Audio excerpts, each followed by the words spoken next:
gudoomiye ku-xigeenka wasaaradda waxbarashada iyo sayniska gobolka Awdal Aadan Faarax Maxamuud ayaa maanta si rasmi ah u shaaciyay dugsiyada lagu galayo imtixaanka lagu kala saarayo ardayda ka qayb qaadan doonta dufcada labaad ee barnaamijka shaqo qaran ee gobolka Awdal oo ku beegan maalinta Isniinta waxana uu sheegay in lagu kala galayo imtixaankaasi dugsiyada sare ee Sheekh Cali Jawhar iyo Alaqsa oo loo kala qorsheeyay wiilal iyo gabdho. gudoomiye ku-xigeenka wasaaradda waxbarashada iyo sayniska gobolka Awdal Aadan Faarax Maxamuud ayaa sidoo kale ugu baaqay dhalinyarada ka qayb qaadanaysa imtixaankani inay maalinta berri ah u soo doontaan xarunta wasaaradda waxbarashada iyo sayniska gobolka Awdal kaararka ay ku galayaan imtixaankaasi. maanta taariikhdu ay tahay 22 bishii 2020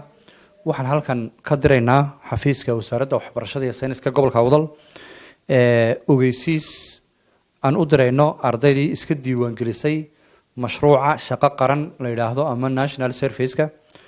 ardaydaasi oo dhawaanahanba sugayay inay galaan imtixaankii lagu kala saarayay siday warbaahinta ka maqleen horeyba imtixaanka waxa la qaadayaa 24 bisha 2020 oo ku beegan maalinta Isniinta ee soo socota. ogeysiiska markaa ama wargelinta aan u diraynaa waxay tahay imtixaanka in 24 bisha la galayo goobaha lagu galayna ay kala yihiin labada goobood oo kala ah dugsiga sare ee Sheekh Cali Jawhar iyo dugsiga sare ee Alaqsa.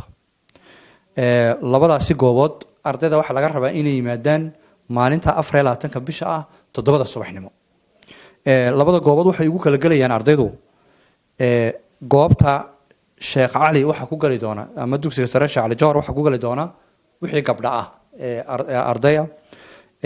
dugsiga sare Alaqsana waxa ku galaya wiilasha ama inamada ku galaya. marka saas loola socdo kaararka ay ku galayaan hadduu Ilaahay ka dhigo berri oo 23 bisha labaad 23keeda ayaa waxay u soo doonan doonaan xarunta waxbarashada ee gobolka Awdal. marka ardayda waxa laga doonayaa kow inay waqtiga loogu talagalay yimaadaan iyo goobta loogu talagalayba laba inay dhowraan anshaxa iyo asluubta maadaama ardaydu ay badan tahay ay ixtiraamaan shaqaalaha imtixaanka ka shaqeynaya iyo macallimiinta imtixaanka mataqaana iyo supervisorka imtixaanka wada intaba.